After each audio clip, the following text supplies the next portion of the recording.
le mouvement pour la défense de la démocratie exige la libération immédiate des détenus politiques de Ziguinchor. En effet, suite à la décrispation initiée par le khalife général, notre respectueux Serigne Mountakha Mbacké, il a été constaté un refus catégorique de la part des autorités judiciaires de la région de donner une issue favorable. Ziguinchor voit toujours 4 de ses fils emprisonnés. Les demandes de liberté provisoire sont systématiquement rejetées.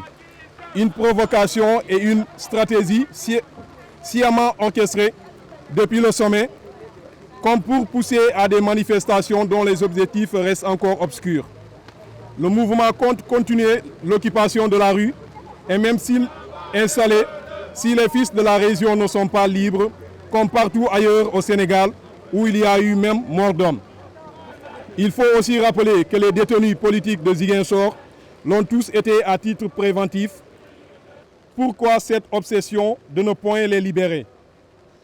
À défaut, le MDD sollicite de la part des autorités judiciaires un traitement diligent de leur dossier afin de les juger lors d'un procès équitable. C'est le lieu de dénoncer les longues détentions sans procès de centaines de détenus dans des conditions inhumaines des prisons sénégalaises. Nous citerons l'exemple des 24 détenus de l'affaire Boffa-Bayotte.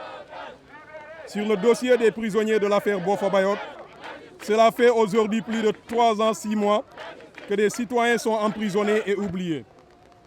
Par ma voix, le mouvement exige la fixation d'un procès sans dessein de sacrifier. Ils durent en prison sans que l'on veuille les juger.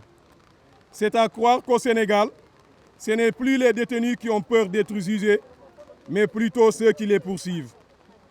Le MDD demande la restitution des salaires de René Capain-Bassène et de Oumar Ampouy Bodian afin de permettre à leurs familles de vivre dignement cette épreuve